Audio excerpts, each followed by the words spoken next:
Good afternoon, and very warm welcome to the webinar. This webinar focused on commemorating the 200th anniversary of the Demerara Slave uprising, or the Demerara Slave Rebellion. We'll hear more about language in a bit. The webinar is being offered by the URC History Society in partnership with Global and Intercultural Ministries. I am Karen Campbell, Secretary for Global and Intercultural Ministries. And we believe in the URC, we believe this is an important occasion. We believe this webinar is important, marking an event which is and should be of significance for the URC and obviously beyond. And we're going to be joined today, we are being joined today by two speakers sharing their insights and their reflections. First is Reverend Dr. Michael Jagasa. Michael is a retired URC minister. Michael is a retired URC minister. He formerly served as the URC Secretary for Global and Intercultural Ministries, so he's my predecessor. And Michael was the first Black person to serve as moderator of the URC General Assembly. He might tell me off later because he didn't ask me to say this in his bio. Michael is an independent researcher and writer, and you can find out more about Michael, or MJ as he's often referred to, on his webpage, which is www.caribleaper.co.uk. Our second speaker is going to be David Reynolds, and David is convener of the URC's Legacies of Slavery Task Group. He's Emeritus Professor of International History at Cambridge University, and he has written extensively on aspects of the 20th century. David has a 2019 book called Island Stories, Britain and its History in the Age of Brexit.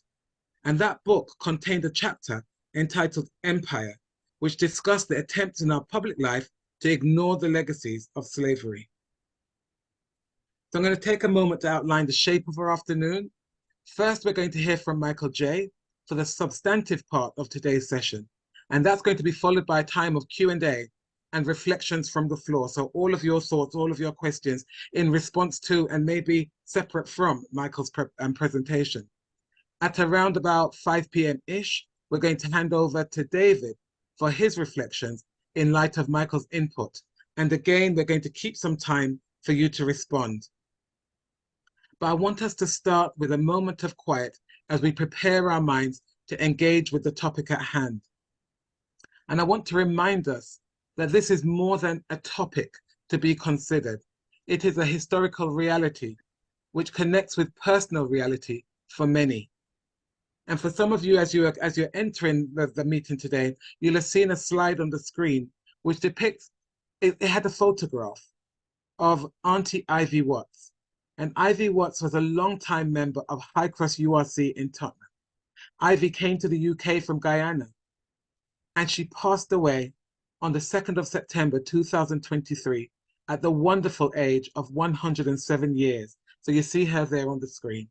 So Ivy was around for the 100th anniversary of the uprising. She would have been a young girl at that time. And I'm sure that Auntie Ivy would have had a myriad stories to share about life in Guyana and life and memories of all of what we're going to be talking about and thinking about. So it's reality. So as we share a moment of silence, I invite us to think about Ivy. Let's think about others for whom this event and similar events are particularly real and continue to be aspects and impact their lives today. And let's offer this space to God. Let's just hold just a moment of quiet.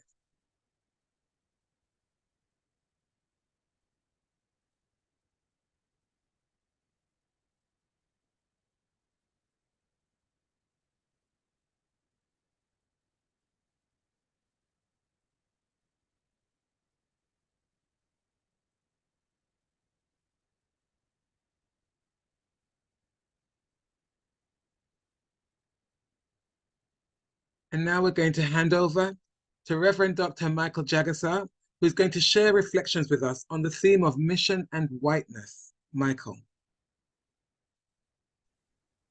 Thank you, Karen. Thank you, colleagues. I hope to share I just have a slide to share so that colleagues could see this slide while I speak. Can everybody hear me, and can we all see the slide? I think we can all hear you, and we should all be able to see the slide, Michael. Yeah, one moment. I need to have my view properly here so that brilliant.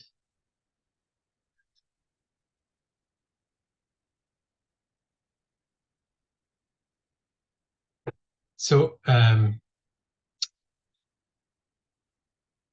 yes, okay. So thank you for the opportunity to be able to speak to the Demerara uprising. And I'm going to speak around not necessarily the event itself.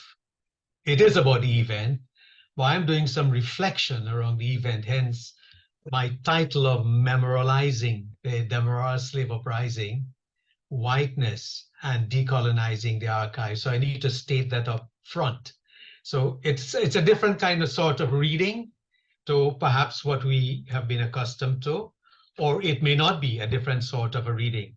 And I must first begin by defining what I mean about whiteness, because that's important for me and for this conversation. So I am using the definition from one April Hathcock, who understands whiteness as, and I subscribe to it, as not only racial and ethnic categorizations, but a complete system of exclusion based on hegemony.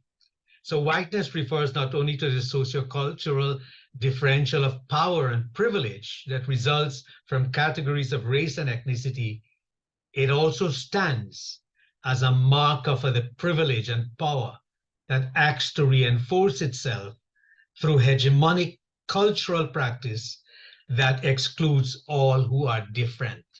Now, what I'm going to say is based on a paper I have written, and a paper which I continue to improvise on and to revise. So I would then be reading excerpts from the paper and speaking to the paper itself, because otherwise we would be here all evening.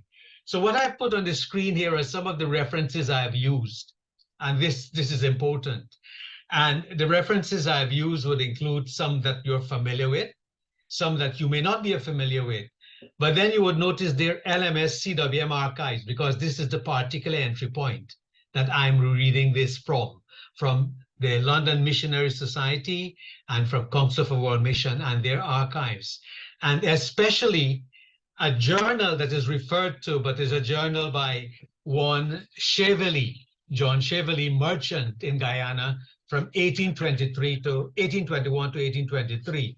Now, what is interesting about Chevely Journal, it's a typewritten manuscript, and on top of the typewritten manuscript, there's a note made by the archivist, and it notes that this journal was in the possession of one Reverend Shropsole of Sutton via his wife, and his wife, Mrs. Shropsole, would have been related to John Chevely, who may have been her great uncle, and her father being a former director of the Bible Society.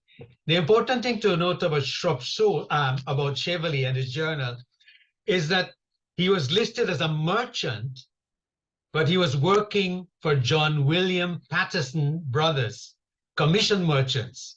And he wrote generally about his time in Guyana, but specifically about the Demerara uprising and of 1823, as he was there, and he was recruited by law to be a member of the 6th Rifle Corps. In other words, the militia that had to go and look for all of the uprisers. Now, so in terms of our own imagination, I suspect when we think of Demerara, besides rising, we think of a particular type of sugar. So maybe not everybody would think of Demerara sugar, but it's a brand, it's a type. So it may come from Mauritius, another sugar colony. But at the time of the Demerara Slave Uprising, perhaps it wasn't so much sugar that was produced, but largely cocoa and cotton and a whole set of other things. Few of us, however, may have associate the term Demerara with the original indigenous people of Guyana, the Arawaks. So it's two words, Dumaruni and Imanari, and these two words are about rivers. And of course, you would have known, or some of us ought to have known, that the Dutch were there before the British. And so it's listed in 1691, Demerara, as the Dutch trading post, And in fact, the plantation on which the Demerara uprising happened was owned by a Dutch planter working in the system, and his name was Hermanus Post, or Post, if you want to say in English, Post. Now, Hermanus Post is fascinating that the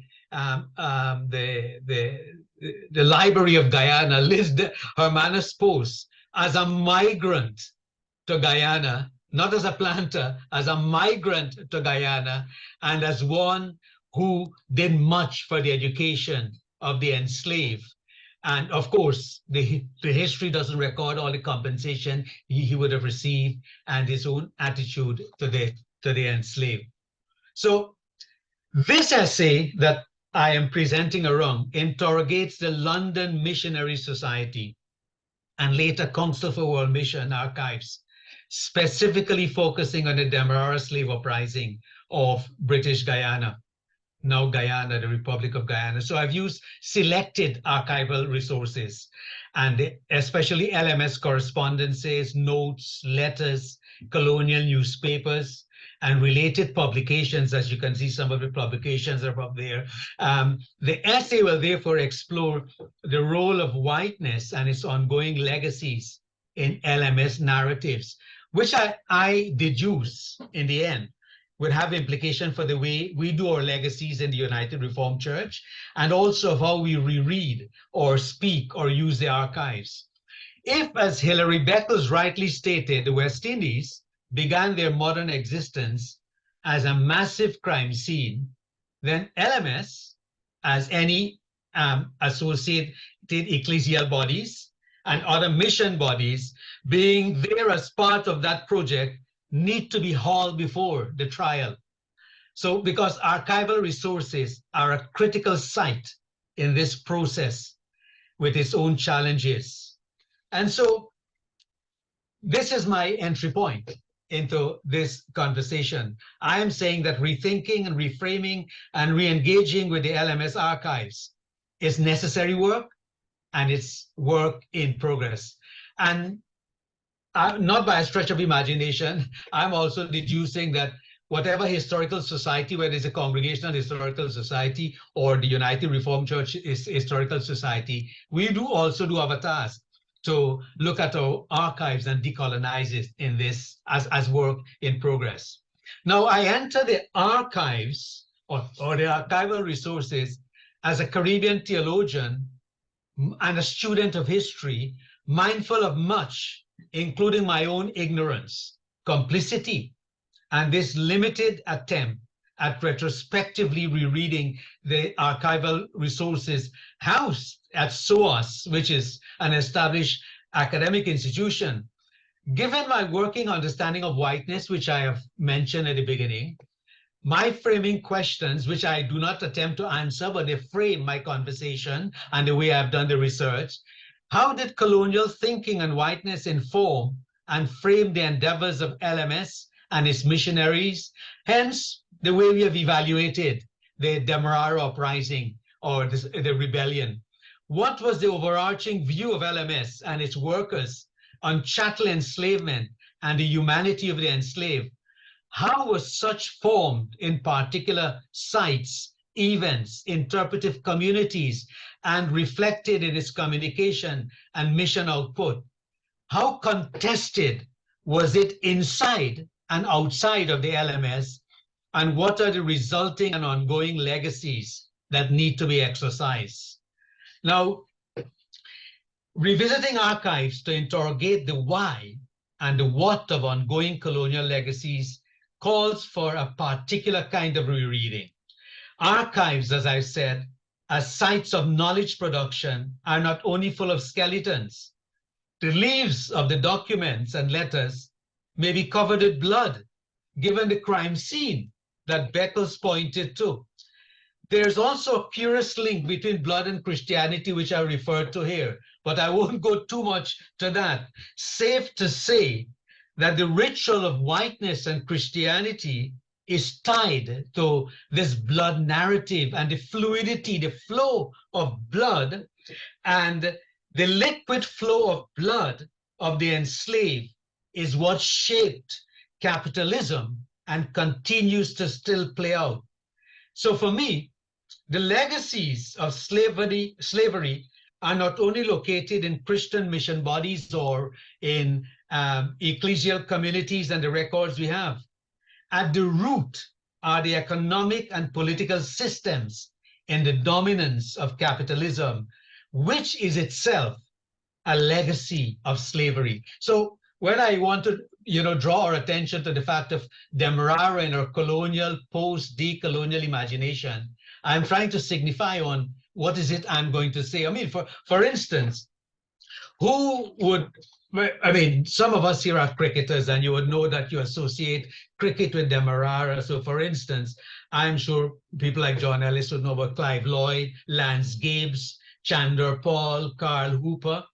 But there are other famous Demerarians that are linked to our history. So the complexity and the relationship is would not necessarily only go back to that Demerara uprising. John Edmonstone, for instance, of the University of Edinburgh, who taught Darwin taxidermy, was a Demerarian.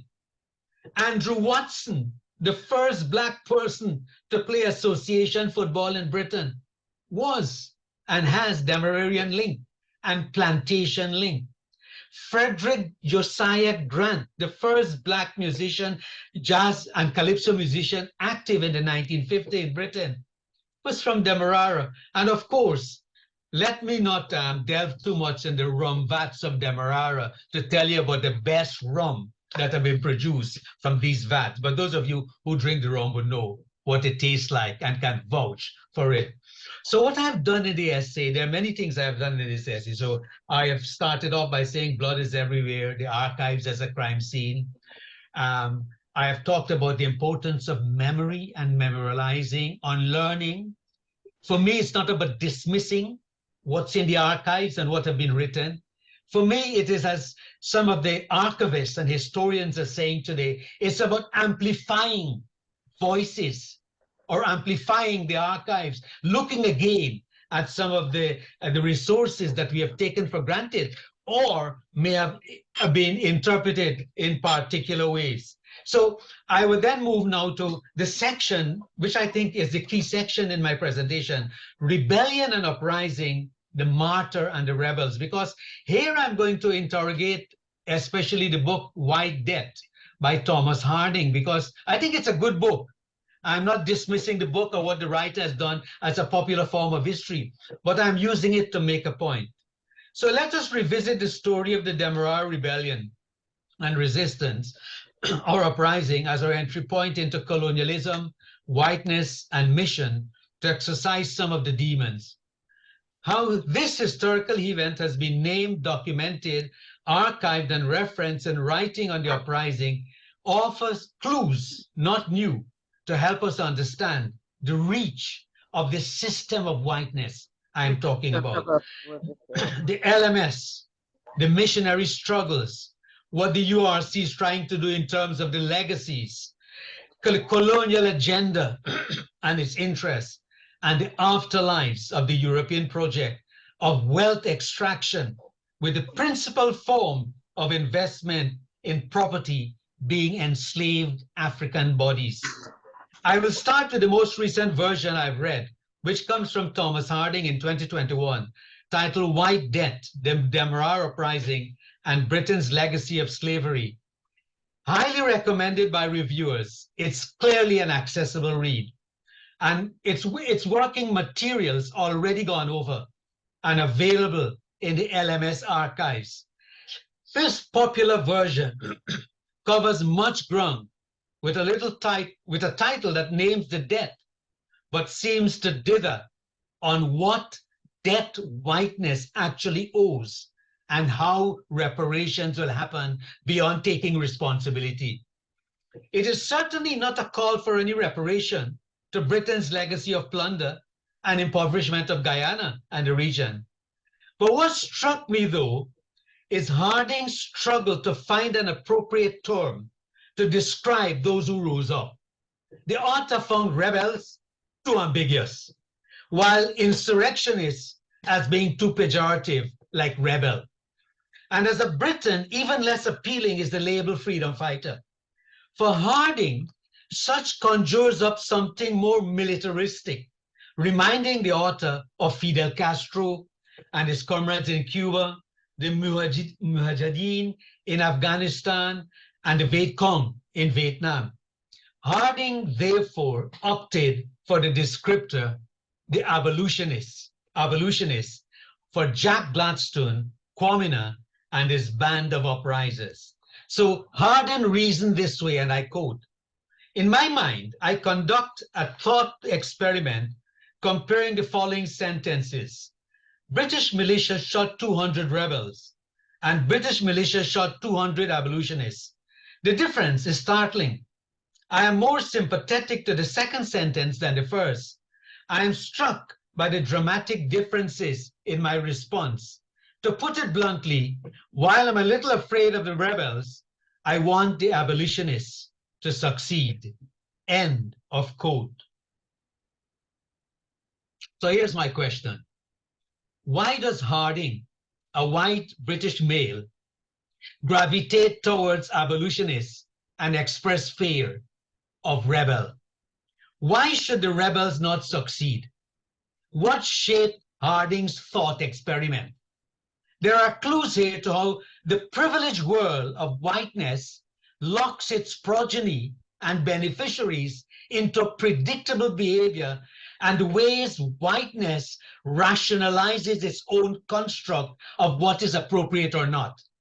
To begin with, naming a group of chattel slaves as abolitionists suggests to me ignorance around what chattel slavery entailed for Gladstone, Quamina, and all the others. The preference reflects what whiteness can cope with without getting fearful and anxious that their blood would soon be flowing and that they would have to give up that which has been stolen and on which their whole economic well-being has been built. Being an abolitionist would have been a luxury, I think, for the enslaved could not have afforded that. They were literally fighting for their lives and humanity and that of their progeny until using all necessary means. They were freedom fighters, struggling from the inception, of their enslavement to break out of their oppression, for which many were brutally executed. There is, though, a larger fear at work here. It is what the Haitian historian, he is now deceased, Michel Rolfe-Trouot, named as unthinking a chimera in the mindset of whiteness. Writing specifically about the Haitian Revolution and insurrection, Trouot noted that the rebellion entered history with the peculiar characteristic of being unthinkable, even as it happened. For white colonizers, it was unthinkable that those labeled inferior could rise up, strategize with astute military insights and tactics and defeat empire.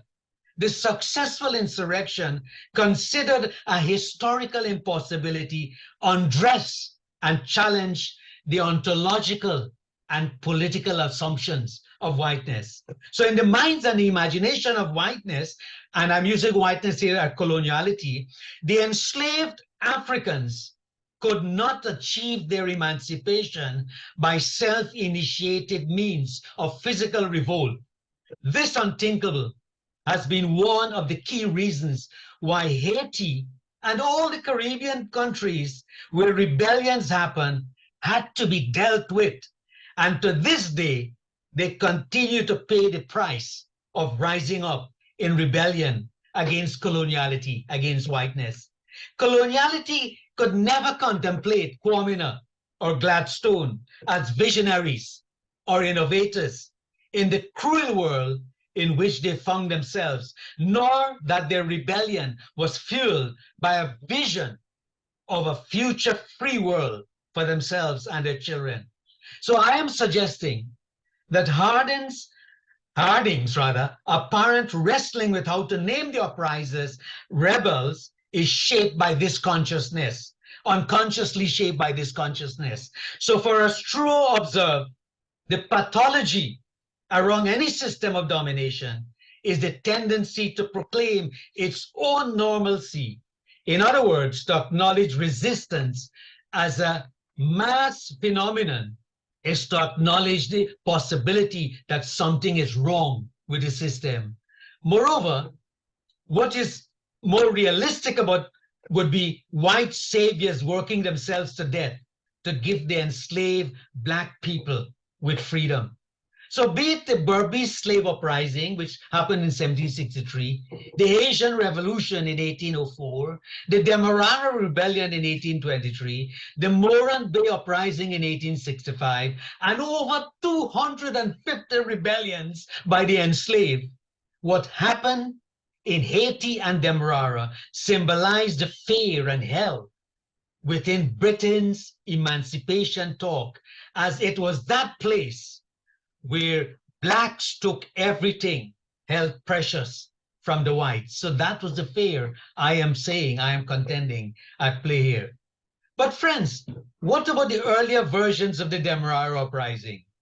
So unlike Harding's focus on the rebels, most of the early accounts tended to focus on John Smith with some gestures towards actual rebels. So Harding did something good. He went back to Quamina, even though I must say he didn't speak to somebody like Auntie Ivy, or when he visited Guyana, he never spoke to the Congregational Union. If you look at his list of people at the back of his book, nobody from the Congregational Union was spoken to. So that's an interesting dimension in itself. Take, for instance, David Chamberlain's Smith of Demerara, Martyr, Teacher of the Slaves, 1924. I think it's a largely sympathetic read of John Smith, Quamina as well, and the London Missionary Society and the evil of slavery. Writing in the preface to the book, Sidney Olivier, a former Governor General of Jamaica, noted that the approach of LMS has been that their missionaries had to keep as quiet as possible on the subject of slavery, lest a political character should be given to the missions and excuse afforded for debarring them from the strictly religious and educational work, which was their primary purpose. That's an end of quote. Now, and of course, as you know, the LMS directors, they were clear about the role of the missionaries from the following directive. You must take the utmost care to prevent the possibility of this evil. Not a word must escape you in public or private, which might render the slaves displeased with their station. You are not sent to relieve them from their servile condition, but to afford them the consolation of religion. End of quote. Now, so while we celebrated in Britain Wilberforce, Chamberlain noted that the events of 1823 and 24 around the verdict of John Smith was key in terms of the turning tide in Britain for the final and full act of emancipation, in inverted commas. Of value was the verdict on and eventual death of Smith, not the hunted down and executed Quamina and the other rebels. Salvation for the enslaved in Guyana came through Smith and the white abolitionists. But I think we need to give Smith the benefit of the doubt in relation to his own struggles on what he was confronted with or wrestled with because of his faith. Scriptures, his first-hand view of the condition of the enslaved congregants and the opposition of the plantocracy to teaching the enslaved to read and to write. From all archival accounts that I can see, Smith was liked and well received by the enslaved. John Cheverly, however, in his journal, made the following observation. It shouldn't be, however, made the following observation, having heard the accusation brought against Smith by the colonial authorities, and I quote, I now found to my amazement that the missionaries, of whom there are 2 or 3 in the colony, and any persons who had been favorable to them, were considered to be implicated in exciting the Negro rebellion, Negro rebellion. Preaching the gospel was especially considered to be the exciting cause by putting improper notions of freedom into their heads. He couldn't believe that, Cheverly. It is not my intention to question Smith's wrestling of conscience, nor Cheverly's own distaste with his experience of coloniality, as implied in his journal. I encourage you to read Cheverly's journal in SOAS. It's online, so please do and visit it. Go and visit it. What is important is to reflect on why coloniality and whiteness were of the view that the enslaved had no notion of freedom and on their own could not have made connections and deductions on the inconsistencies between the scriptures and their enslaved and dehumanizing state. Why not give the enslaved the benefit of the doubt? Cheverly's journal hints at agency to the enslaved and by the enslaved. He documented that the enslaved, having heard that there had come from the King of England an order for their freedom, the news spread like wildfire. And so the cry, the free paper come and the bookworm man, keep it away from me, gathered momentum and produced a universal determination to work no longer. And this eventually settled down into a scheme to seize the managers and overseers and white people on the estates and put them in the stocks and then proceed to the capital, Georgetown, in a body and claim the freedom the governor had for them. And here Cheverly noted, and I quote, the plan was to put into place, and with a slight skirmish, with a small army, 2 white overseers were killed, that being the extent of the injury the white people suffered. It is what Cheverly went on to note that is critical. Beyond, and I quote, beyond the excessive fright, which naturally enough they, the white population, were in, what was even scarier was that the Negroes have got the upper hand of them, and death was certain. This underscores my point already made.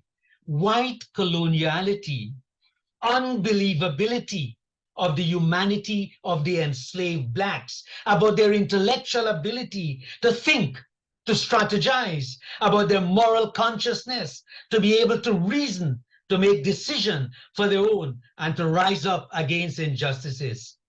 But back again to the trumped up accusation about John Smith's influence and putting improper notions of freedom into the heads of the enslaved, as if the people can't think for themselves. There is no doubt that the work of Smith and his preaching, steeped in its evangelical flavor, would have stirred questions and lead to the enslaved identifying the contradictions and the hypocrisies of their enslavement, most likely drawing from the prophets and the gospels. And I need to say here, and from Islam, lots of the enslaved people were Muslims, but that isn't recognized in the Christian missionary recording of what happened on the plantation. Hermanos Post, the plantation owner, was distraught because all these enslaved people, they weren't turning to Christianity, in spite of all the good records that were coming that so many people were converting. That isn't given credit in terms of people's religion that they came with and their ability to think. There is no doubt, I would say, that Smith, was steeped in his evangelical flavor. He saw the hypocrisies and he had a wrestling of conscience. At the same time, we need to locate Smith's work in the context of the LMS instructions, that he was not sent to relieve them, the enslaved, from the servile condition. His calling was to afford them the consolation of the Bible, of Christianity, of religion. My limited reading of Smith's journal is that he did just that while he wrestled with the inhumanity around him.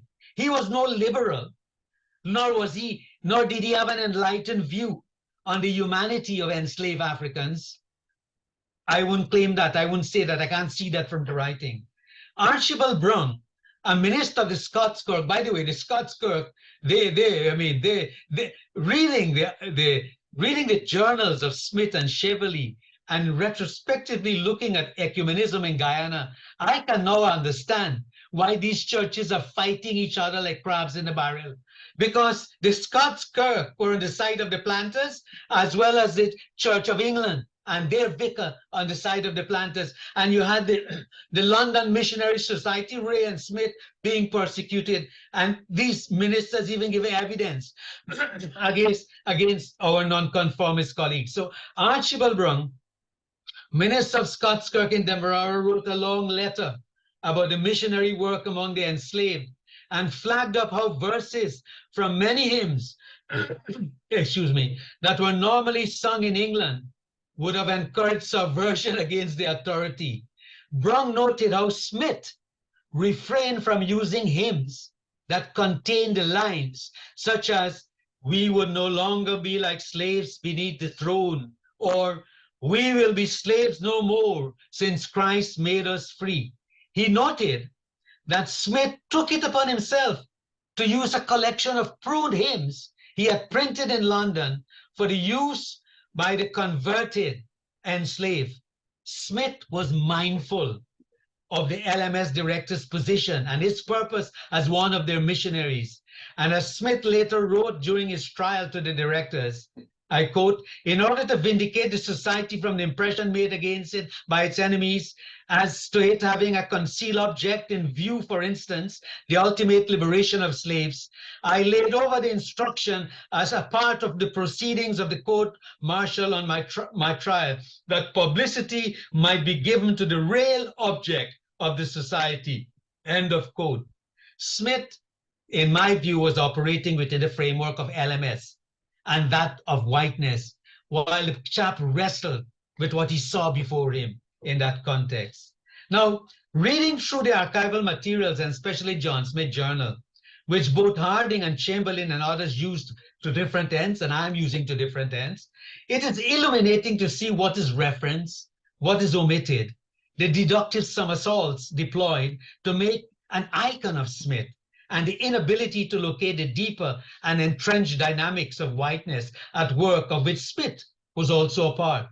For instance, one has to wonder how white missionaries like Smith on their own, suffering under the extreme tropical climate, often unwell most of the time, grew the mission so successfully. In the period of his first 5 years in British Guyana, Smith journaled and reported back to the LMS about the exceptional growth of his missionary endeavor, baptizing 462 enslaved, receiving over 61 into membership, which grew to 203, with an average congregation of 800 to 2,000 professing Christians at Bethel, La Rue-Souvenir. Hermanus Post at Kong say something different. Then a parliamentary report, it's very interesting to pick that up recently, has noted that, and I didn't realize this, that baptism in Jamaica and in Caribbean islands, for every enslaved baptized, the missionary and the church was paid. For every baptized soul, the minister, they received money, and often by the colonialists, that's those on the island, or whoever they are, or the enslaved themselves were sometimes forced to pay for their own baptism. So that's a piece of research that we need to dig into this archival research. This may certainly be true, that all this happened, that it grew and Smith grew it. The question, though, is about the work of the enslaved towards that growth. Smith's reporting back never gave agency to any of the deacons, such as Quamina, nor did those who commented on Smith reporting. The growing of the mission remained a conversation within and among the framework of whiteness, which was also the world of the missionaries. And so, friends, I went on to show, so many other things here in terms of how whiteness operated, because I need to proceed. Karen, how many more minutes I have? Because, I don't want to go over my time.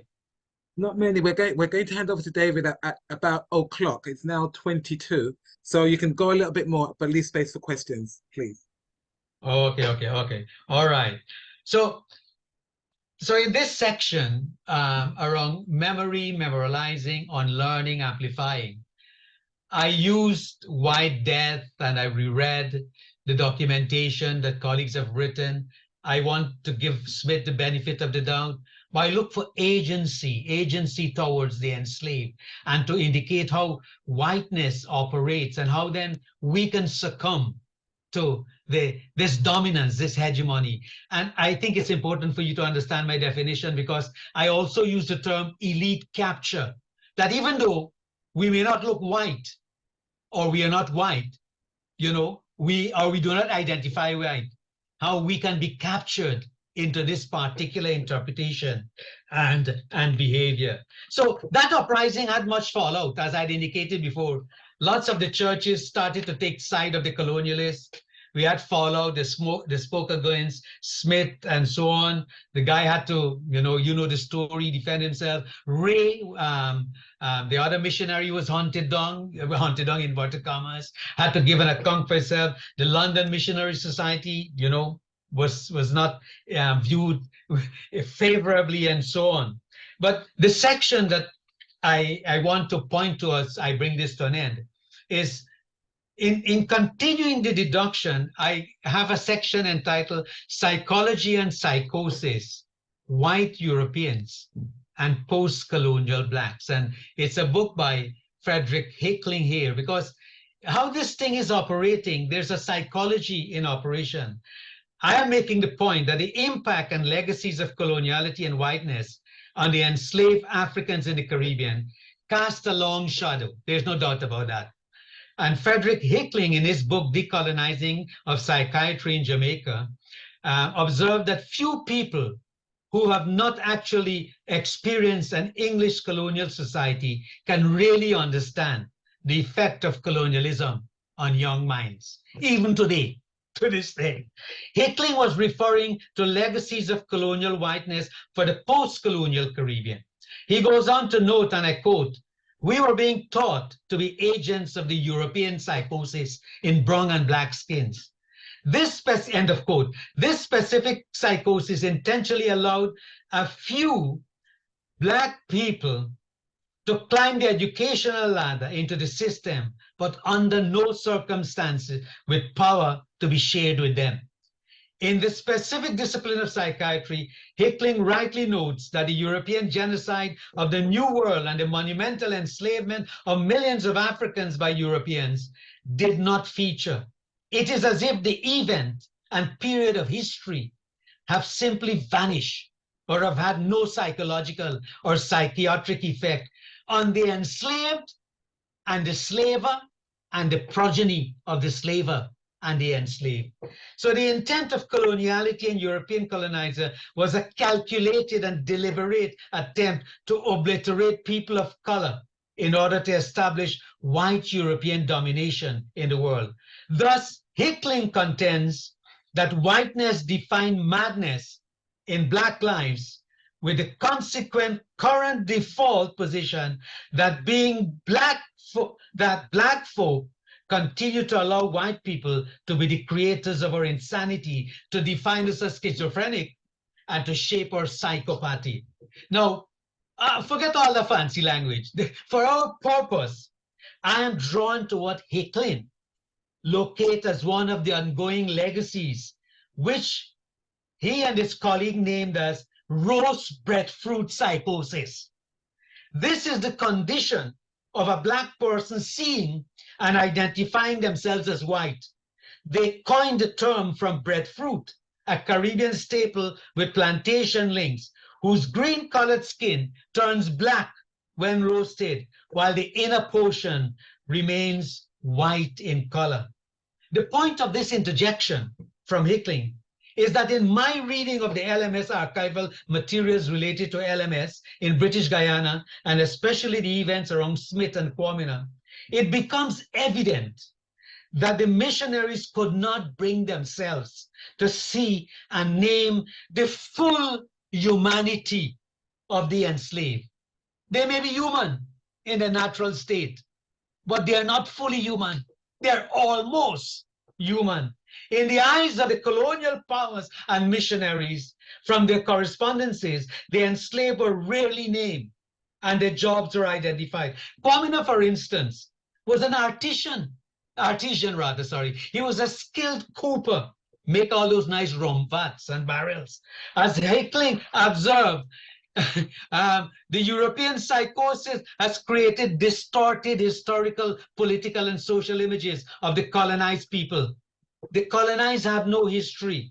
Their values are uncivilized, and their history of struggle against the process has not been recorded. Integral to the collective European colonial psychosis is an attempt to negate the values, the cultures, and social history of the colonized. A slave was that, simply that, a slave. He was not a farmer, he was not a carpenter, she was not a writer, she was not a healer, he or she was depersonalized. And this is why it becomes difficult. This is what I'm saying. On the plantation, you had Muslims, but the recording would show you people number, the name given to them, not their own, not their ethnicity, not where they actually came for, what kind of language they spoke, or what religion, or what God they worship. The colonial white psychosis spilled over into the theology that undergirded the evangelical fervor of the missionaries. And it was internalized by the enslaved converts, as seen in the language they use to testify to their conversion, and often skillfully deploy them also in their own use.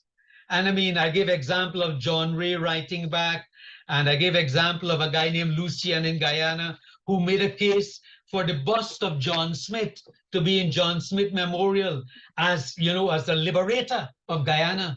And not just Lucian was a black Guyanese guy in 1967 making that case, but not being able to argue for Quamina. I mean, I shouldn't be hard on anybody, but because I am reading retrospectively back, but it shows you the psychosis and psychology and the internalization of the system of coloniality and whiteness in which we are alive. And friends, in the last section, what I've done, I have given some indications of the need of exorcising whiteness as an ongoing archival journey. I give this quote from Eric Williams, former Prime Minister and theologian from Trinidad and Tobago. I quote, "The West Indies are in a position of an orange. The British have sucked it dry, and their sole concern today is that they should not slip and get damage on the peel." You experience this when people start talking about legacies of, you know, nobody wants to slip and fall on the peel. It is still there when we're talking about all of this. If we can imagine the LMS archives as a hold of a ship, for want of a better term, imagery, there is much to be brought to the outer deck and to be aired out. The tougher work, though, will be that of whiteness, the system of which I am a part, you are a part, and we are all part of. Whiteness interrogating, repenting, repairing, and restoring, following the revelations of what is uncovered. Archival decolonizing cannot only be about digital archives to the access. I mean, John Ellis and myself and others, we work with LMS, CWM to get the archives, put its money, where its mouth is, to digitize the archives, to make it accessible to the whole part of the world, all over the world. But decolonizing is more than that. It's more than displaying Quamina letters. Like recently we took the letters back to Guyana and we gave the people of Guyana back those letters. A letter that Quamina wrote to the LMS. Locating land grabbing, returning objects, it's more than that. Or rearranging materials so that they can become more recognizable. A decolonial uprising of and within the archives cannot be another form of elite capture and relational arrangements only that will not redress deficits and be geared towards restorative justice. I think this is the journey that we are called upon. And so, Karen, I think I want to end there, man, because David said you can give me 40 minutes, but you don't realize I'm from the Caribbean. I can talk whole day. So the listeners, please, there's a longer paper which is available and you can make more sense of it then. Michael, thank you so much. Thank you so much. So many challenges and so okay, I'm not good at technology and so I don't know how to take this slide down so that I can see the participants. But even Michael J needs to take his slide okay. down. Okay. How do I do? I said no, stop sharing. Stop screen sharing. And can I suggest that if you can raise your electronic hand using the reactions button, that's the most helpful way to indicate you want to speak. How do I stop sharing here?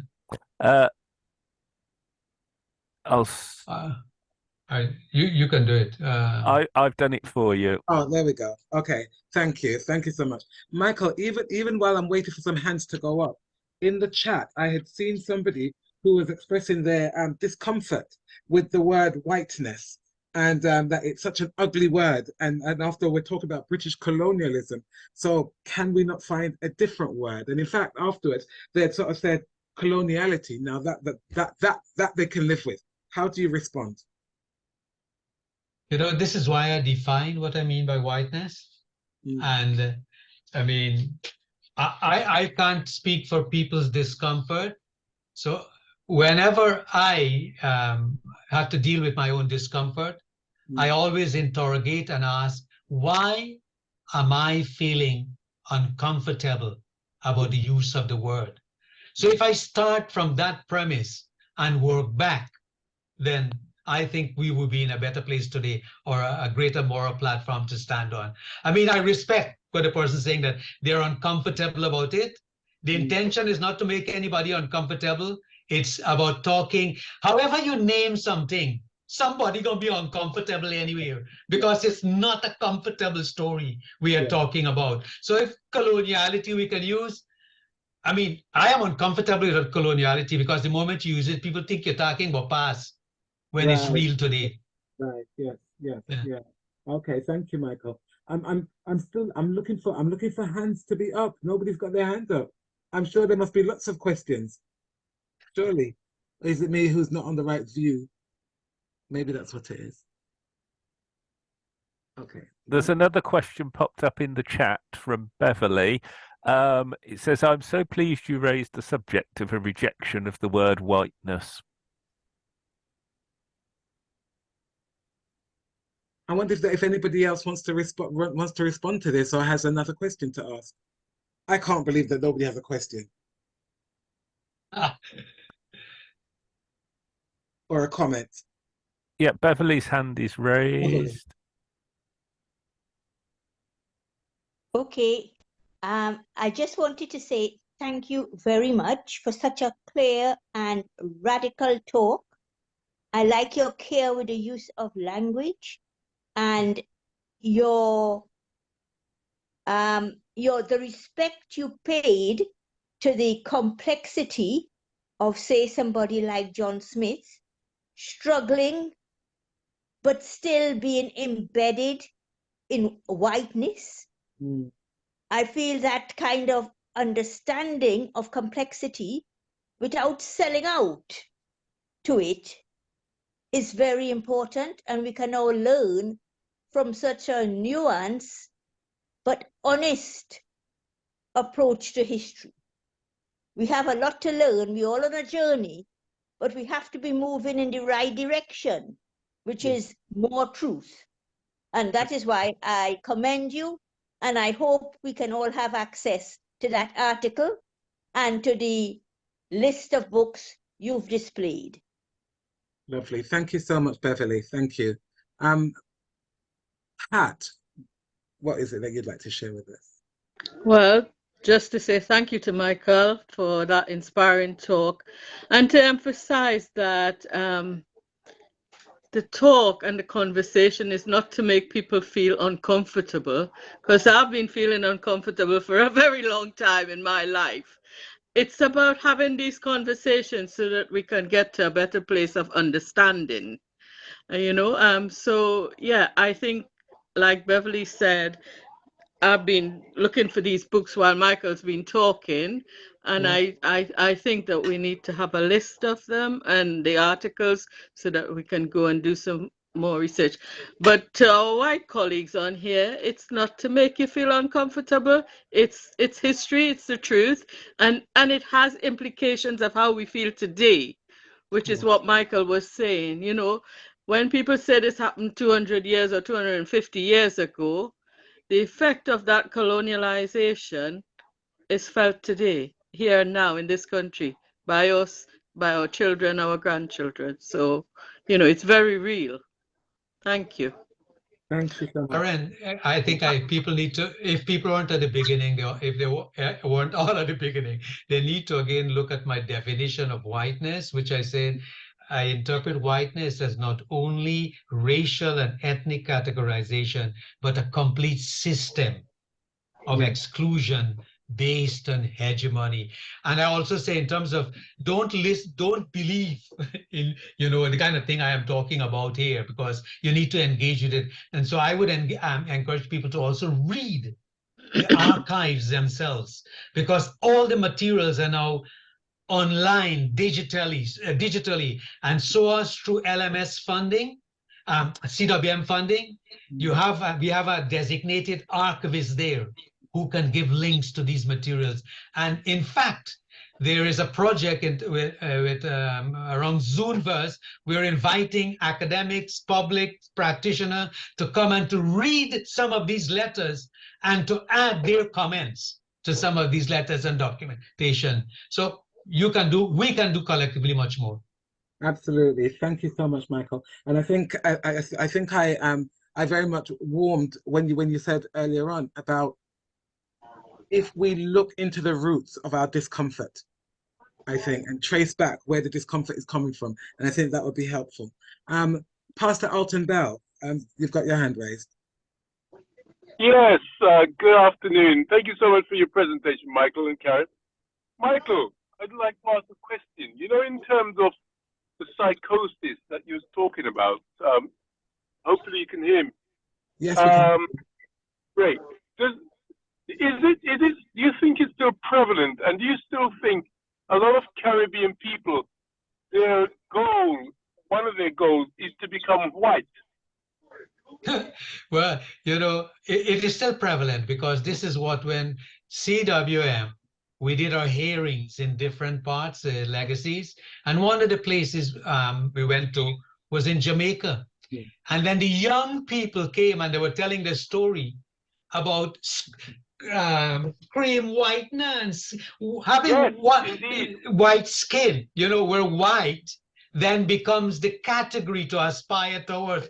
If you're dark like me, you're left on a shelf, so to speak. That was one expression that somebody said. So, I mean, it's real. So your skin is one, and there's something about diets that you need to read. It's all there. And it's not only in the Caribbean. In the UK, we can tell the story as well in terms of what people have received down generations, and how it tells on the body today, and what happens to us today. It is today as well. It's not a past thing. Do you think that's one of the reasons why a lot of Caribbean men are marrying white women? Well, I am married to a white woman. I don't know. So maybe I've internalized it. Yes. So I don't know. I think I would want to believe I fell in love, but then I don't know if love has this kind of psychosis, psychology. So Alton, you're pushing me to go and interrogate that now. Okay, thank you so much. Okay, thank you, Alton, and thank you, Michael. I'm thinking I don't see any other hands up at the moment. Oh, John Campbell has his physical hand up. John, you're still muted, John. Can't hear you. Oh, you're muted, John. John, you talk to us. We can't hear you. You're muted. We know you like to talk to yourself, but you know we could have. Is that me now? Yes, yeah. Yes, we got you now. Sorry about that. I'm doing it on my phone, and I've not learned how to do Zoom on the phone. The reason I was late was because I was helping to arrange Auntie Ivy's funeral.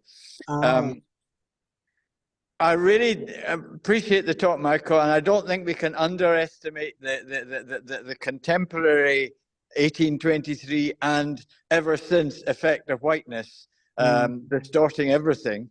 But I think we have an incredible responsibility to do the best that we can to recover the voices and experience of those who rose up. I read the story through my brief experience of a Nigerian missionary college and talking regularly to the students and discovering that they had a very strong understanding of the faith and a very strong critique of the whiteness of the missionaries.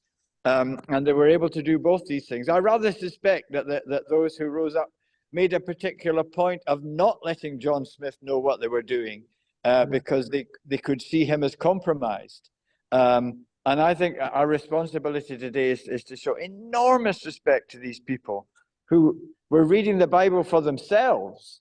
And in that we're finding, and in other places perhaps, finding the strength and the courage to organize what wasn't really meant to be a freedom fight. It was meant to be a freedom grab with as little damage as possible. They hardly let any white people get injured, and it was only sort of inadvertently.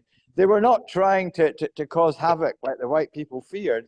They were really trying to claim freedom and claim the freedom that I believe they felt they had through the gospel. Thank you so much, John. Yeah. So Karen, I mean, not responding to John, but to make my point again. I think a piece of work that needs to happen is to reread this uprising in terms of the enslaved who were Muslims and who were part of the rebellion. There were quite a few. So they were not necessarily motivated by our scriptures, so to speak.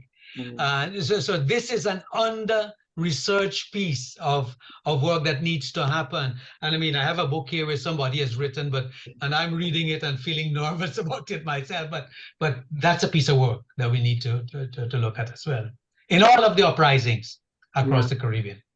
Thank you so much, Michael. What I'm about to say is not for you to respond to. I'm just making an observation that I was being quite struck by what you're saying about what is in the archives, what is displayed, what is actually written and recorded, and maybe I've actually read the longer paper, and what might be hidden out of sight, and how the decisions are made about what is made available and what is not made available, and so on. So I think that's all tied in as well. I can see Peter Musgrave has his hand up. Hello, Peter. Hello. I held back from making a comment. I just wanted to acknowledge or point out that when I was 1 till I was 4, I lived in, as it was then called, British Guyana, where my father was the minister at Christchurch. Sorry, not Christchurch, sorry.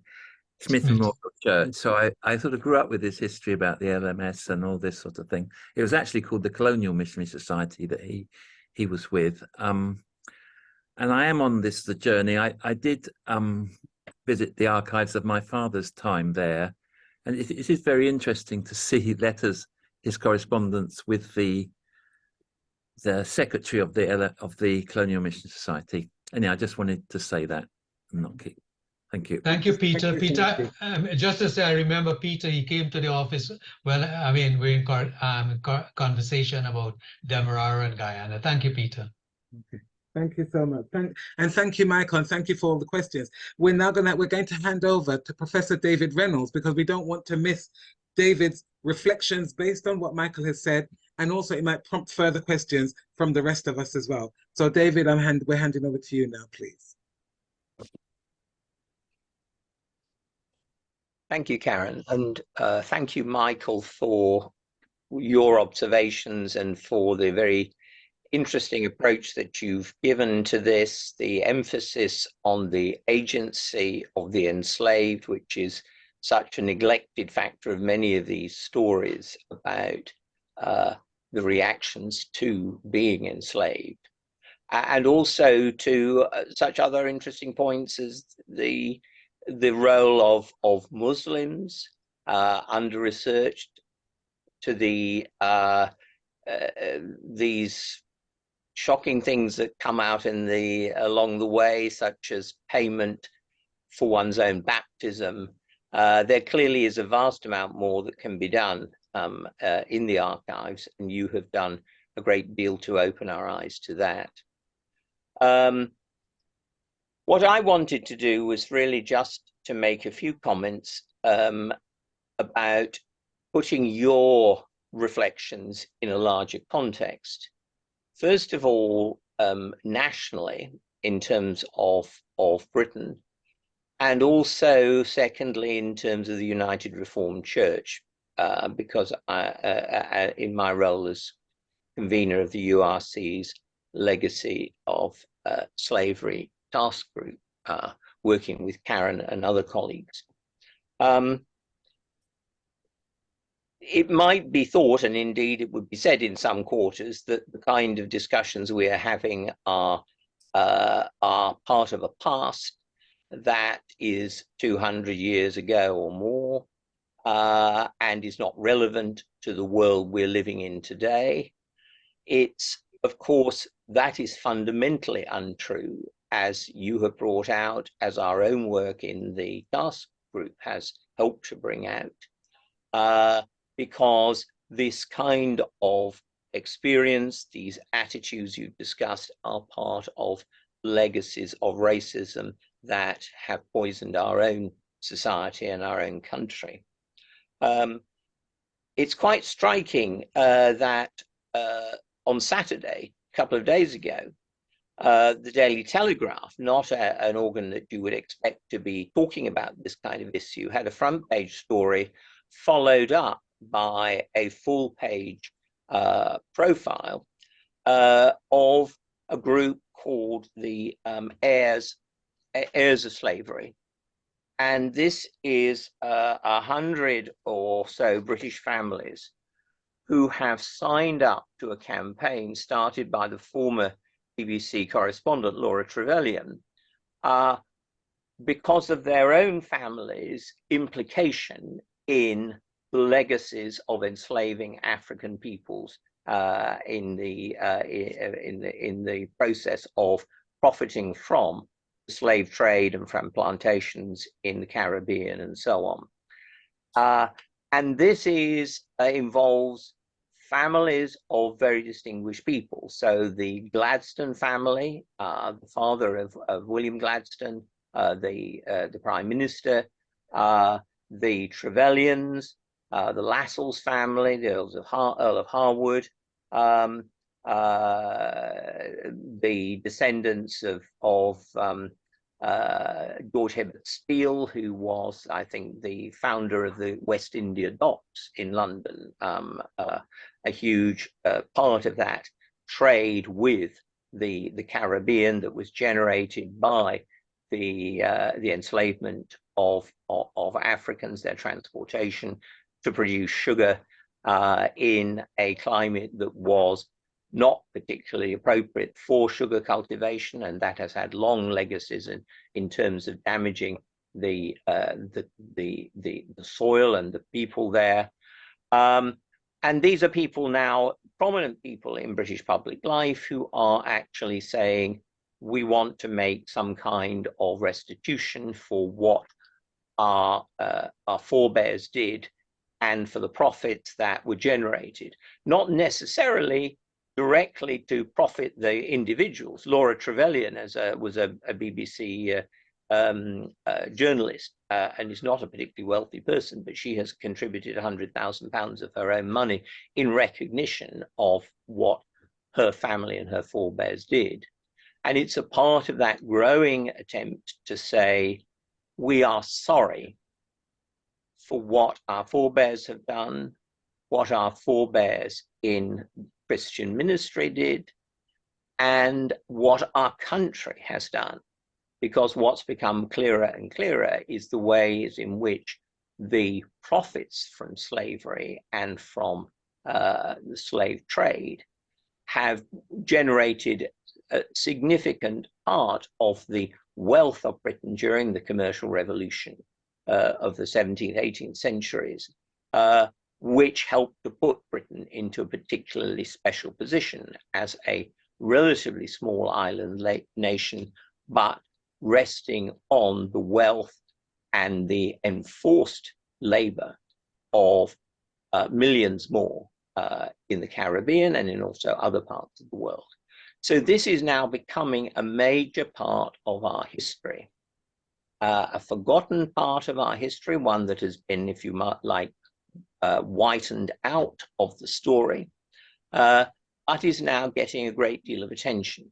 A great deal of attention in schools and in local projects. One of the things that's been very interesting, I found, is just the number of community projects that are going on around the country, where groups of interested people, sometimes encouraged by history teachers or academics, but involving people, often people of mixed race background, in thinking about their own community and what were the implications of slavery for their own city.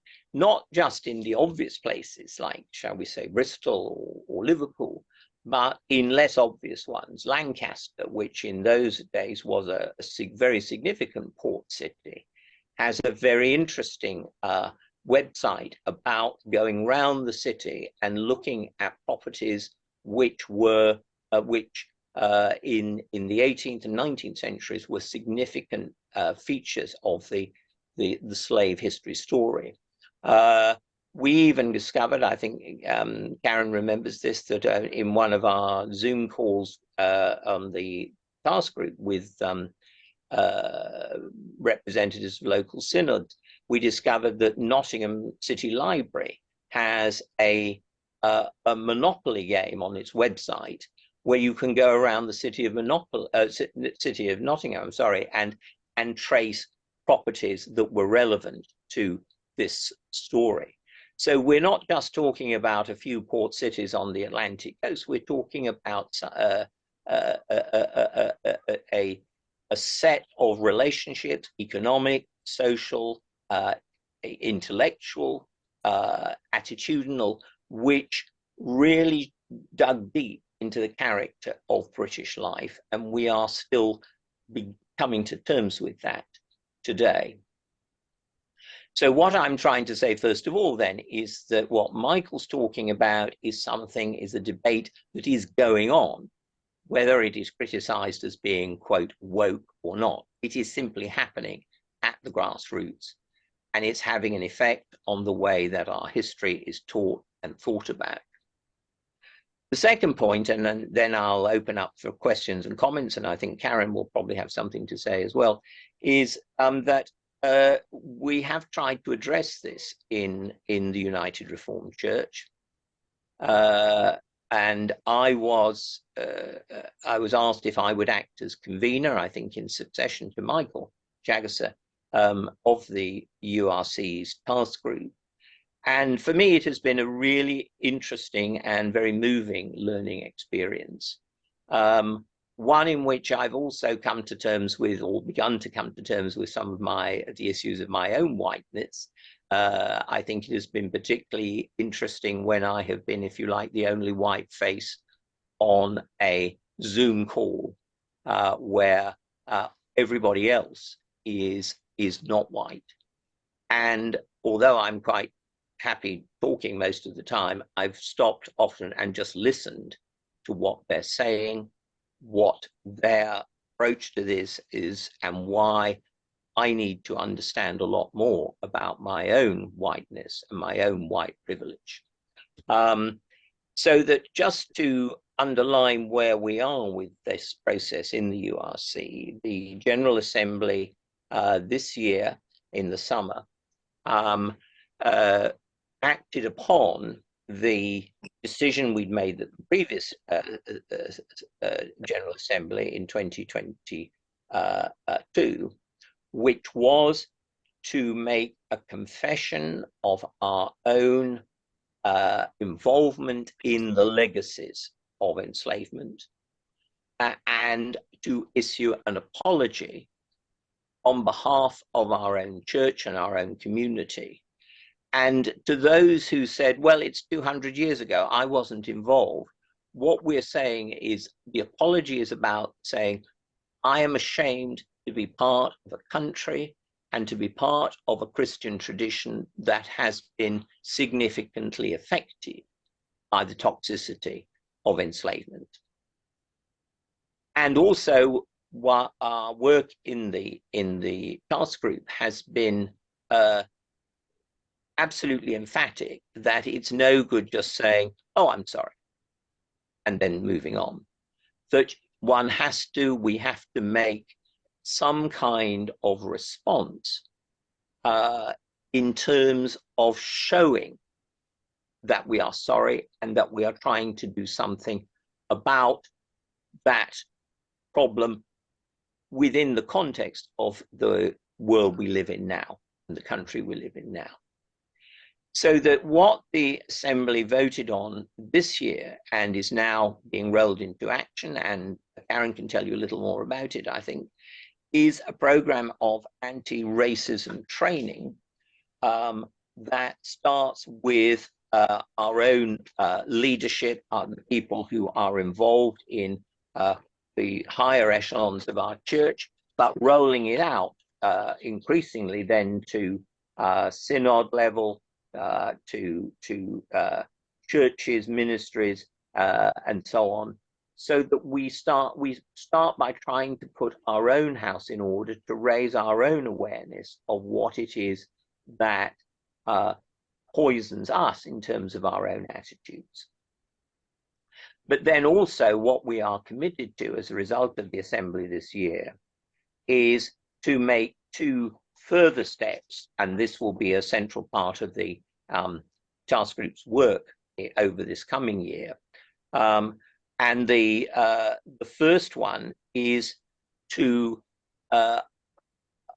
identify a project that we can get involved in at a local level, perhaps in one of the port cities that had been especially implicated in the trade in enslaved peoples, where we are mentoring or supporting, working with groups that are trying to mentor young Black males who have difficulty in finding jobs, employment, a sense of direction in the society they live in. And that's one of the projects that we will be looking at and trying to find, identify to ask next year's Assembly for financial support for. And the other one, thinking globally rather than locally, is to work with global partners in and through the Council for World Mission, and see if we can find a project that we can engage with and offer our support to, and also learn from. It would be a 2-way kind of thing. And during the summer, we had a particularly interesting experience meeting a group from the United Church in Jamaica and the Cayman Islands, and their reparations task group, chaired by Reverend Dr. Gordon Cowans. And this was a very interesting and very animated meeting. It was at CWM in London, and we found, I think, a great deal of commonality, a great deal of interest. We also had a good deal of fun. And I think that this is a partnership that we are hoping to develop. So that's what I wanted to say really about where Michael's paper fits into a larger pattern of how the church and the world and the country are changing. Karen, would you like to add anything else before we open up the questions on how for example, the program of anti-racism training is developing within the URC?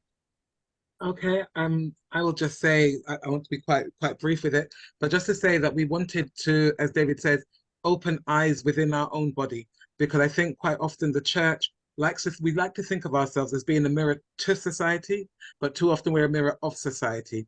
And so we're trying to address things within our own body. When we did our Legacy of Slavery consultation, there were many people who said, racism, what racism? there is no racism in the URC, and the UK is not racist, and you couldn't find a less racist place, etc., etc. And yet we have the lived experiences of people, you know, day in, day out, and you know, and not least exemplified, I think, by all things relating to COVID and, you know, Black people and ethnic minority peoples and so on. And so we were saying, okay, we need to do something, and we want to start within our own body. And so we're looking at our leadership, as David said, and the people in positions of decision making and influence. And what we're trying to do is we're enlisting Professor Anthony Reddy, who is an expert in the field, so that Anthony can help us to open our eyes. And it's not that we're not presuming to tell people what they ought to think, but we're trying to encourage people to think and to realize that there is something to be thought about.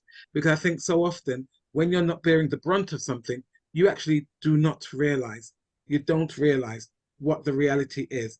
And we're just trying to help people to recognize the reality. And once their eyes are open, that we're hoping that gradually things will start to change as people feel motivated to help be part of bringing about that change. So that's where we're going with it. And the rollout will be starting from January. Thank you. So Karen, are we open now for some questions and comments? Yes. Indeed. Oh, lovely. I can see that Beverly has her hand raised. Thank you, Beverly. Yeah. Thanks. Okay. Again, I want to say thank you very much, both to you, Dawn, and to David for continuing the conversation. I've got 2 points which may seem a little critical, but I hope they are taken as a way of understanding and contributing to understanding. I feel we need to be careful, let's put it that way, in talking about the psychosis and the damage done by enslavement. Mm-hmm. That doesn't mean I disagree with it. It doesn't mean that I don't think there has been a major impact and legacy in terms of people's self-esteem, people's identification, people's mental and physical health. That isn't the case at all. What I do think is that we have to be very careful we don't make hostages to fortune in a way these things are perceived in a racist context, that we are not perceived as being damaged, irreparably damaged, and therefore pitied. Yeah. I think we have often previously made hostages to fortune because we haven't seen the context in which very sensible things are viewed. So I think we need to be careful about how it's being viewed and how we balance it. A second point, if that's okay, I also think that, and this is in no way to undermine the work you are doing or the projects you are doing or the value of what you are doing at all, but when you mentioned the survey, maybe in Nottingham or other places, about the routes and the stuff on the map about enslavement, and it came to my mind that what we have been trying to do in the Northeast is take a different approach. And that isn't to say that it isn't important to look at that. But we can see that how a focus on enslavement can also be damaging to the people whose ancestors have experienced it in terms of how they are then viewed. And this is particularly so for children and young people who are perhaps isolated in schools, etc. And so in a sense, the approach we've taken in the Northeast is to look at, promoting the work of the people of African descent and their allies who have fought against enslavement, mm-hmm. and who have achieved great things or ordinary things. So that there is another way of viewing people of African descent, as opposed to enslaved. Lovely. know. Thank you, Beverly. Thank you. And I understand the point that you're making, absolutely. I wonder, David, do you want to make any response to what Beverly has shared, or? Only briefly to endorse the final point you made, that I think the important thing is to be able to find positive narratives rather than narratives which simply suggest victimization and so on. So that I think most histories are written in on a national level in terms of heroic figures, and I think it's important to bring out role models for young people now that will show that positive side of the Black experience.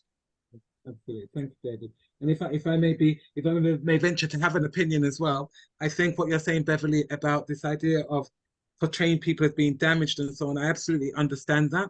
And certainly in our Legacy of Slavery task group work, when we sometimes maybe leaned or read things that lean into the using the word to talk about the victims and so on. And I resist being described as a victim. I don't want to be known as a victim. You know, I'm somebody who maybe I have inherited things, I experienced things, it's part of my reality. I don't regard myself as a victim. And I think it's about, but I also think it's about probably finding the positive Black stories as well as acknowledging the negative history that, you know, brings us to where we are. So I think it's both, you know, at the same time. But really, that's why I found being at the Windrush service in Southwark so inspiring earlier in the summer. That sense of telling a positive story about the contribution of people who have come from other parts of the world, and in particular from the Caribbean, and made something of this country and are developing it in ways which are new and important. And I think that was an example for me of the positive narrative. Wonderful. Thank you, David. Ian, I can see your hand up. Yes, thank you, David. I too was struck by your comments about the tour of Nottingham and all the wealth generated by slavery. And of course, we're only just beginning to acknowledge now, I think, that a lot of Britain's industrial success was based on the investment that came from the profits of slavery. And of course, beyond that, from colonialism more widely. I think it's good that people like Laura Trevelyan are now talking about possible reparations. And I think that two projects you mentioned at home and abroad are very worthy contributions by the URC. But there is another impact on present day realities, which we often don't talk about, and that is the issue of migration. Because a lot of the hostility towards migrants in this country is directed towards people with black and brown skin coming from former colonies. And it's never acknowledged why they're coming here. And the answer is, of course, because we are a much richer country, because over a period of centuries, resources were transferred from their homelands to finance all the wealth we now enjoy in this country. And so it seems sensible that people from those countries should follow the money. They want to do better for themselves, go to where the money is. And yet, in politics, that's always seen as being negative. People, even in church circles, are quite sympathetic towards asylum seekers. The system is called economic migrants is somehow bad. And I think perhaps we ought to do more as a church to challenge this rhetoric that people moving from poorer countries that we have historically exploited to benefit from the wealth we enjoy are actually not illegitimately imposing themselves upon us. They're actually claiming their rights. Thank you, Ian. Thank you. David, do you want to respond? Agree with what Ian has said. That part of the difficulty, I think, in this country is that we have this idea that there was a period where Britain was a colonial country, a colonial power, and now we have passed on from that and we've decolonized. But in fact, not only it's true that we reached out and created, in certain respects, an empire, but the empire has shaped us fundamentally right through our history. And understanding Britain and all its imperial implications is fundamental to a proper sense of what we are now and how we have got there. So that this kind of awareness that Ian's talking about, I think is very, very important. Thank you so much, David. Bachelor, I can see that you have your hand. Pat Bachelor. Thank you so much, David, for putting it into context so effectively. I was just going to pick up on the fact that we are talking about colonialism or exploitation as if it was a thing of the past. Now we've got modern day forms of slavery. We've got big financial systems, currency power, who still exploit many of those countries from which people flee. So when someone decides that it is safer to take a boat and have 80% of chance to sink in the sea than to stay where they are, you have to ask, why is it that where they are is so awful? And part of our banking system, our investment fund, are still enslaving many poorer parts of the world. To put it into context, think of what is happening now elsewhere in Niger. Now, there is a coup there. The population hasn't got electricity, but there is a foreign power who control their kind of uranium, who power that countries. So I hope as we talk about this issue, we will be aware that it is something that continues in different forms. And I hope that part of the work of the legacy of slavery in the URC would be also addressing the exploitation that still continues. So that is my first point. My second point is a bit more controversial and a bit more funny, I think. And again, for those who don't know me, I come from Cameroon. So I'm sorry to come from a different context. So I come from Africa. So yeah. Again, that is to be a bit positive. And I know that is a difficult word about the British. One second, I think could everybody else mute? Could everybody else put themselves on mute? Thank you. Yeah, carry on, Bachelor. Yeah, it's just in a few words, just to be a bit positive. There are people in my circles who compare British colony and say, for instance, former French colonies. And increasingly, and I know I might be controversial, there are people who think, well, the British, for instance, have moved on better than the French. So I wonder whether there's something appreciative about this conversation as well, you know, acknowledging what has been done as we look forward for better ways. So that's my contribution. Right. Thank you, Bachelor. Thank you. And I was just seeing the comments that Dawn has posted. Okay.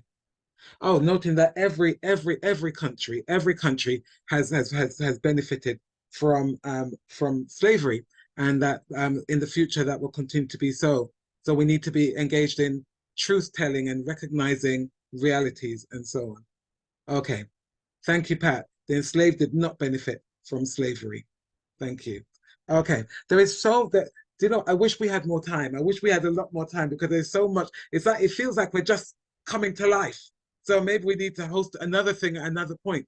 I think I want to thank everyone for the contributions that you've made, because I think whether we feel challenged by what we've heard, or let me say it a different way, if we feel challenged by what we've heard, that's good. If we feel a bit disturbed by what we've heard, that's good. If we've been made to think by what we've heard, that's good. And I think it's important that we hear maybe sometimes things that affirm aspects of the journey and things which challenge aspects of the journey. I think we need to be exposed to all of that. And I think for those of you who want to challenge the task group, the URC's Legacy of Slavery task group in particular, with a particular train of thought or a particular angle and so on, then please get in contact with us. Because, you know, we're here trying to serve the church and trying to, trying to put things in action that will make a meaningful response from the URC. I'm sorry, Pat, I can see your hand, but I'm tasked with sort of bringing us together. Okay, how can we get a copy of Michael's paper? Well, I think this webinar has been, as you know, has been recorded and will be on the YouTube channel. And I'm sure that if we contact Global and Intercultural Ministries, or contact the URC History Society, and I'm sure that we'll be able to make the paper available to you. We're very much hoping to publish the paper in a URC History Society journal. Wonderful. Okay, wonderful. So thank you for your contributions, and those of you who have sat quietly, I'm sure there's lots going on behind the scenes. So let it keep on going on. And as I said, contact us, share your thoughts. And if there's things that you feel that we need prodding and shifting and challenging, then do that. Don't just give us an easy ride, because what I think we all know is that this business of slavery, it was not easy. It's not easy. Dealing with the history is not easy. It is painful, it is uncomfortable, but we need to confront it and we need to deal with it if we are going to build healthy communities, and if we're going to learn from the past and build a better, united and together future that is equitable and just for all.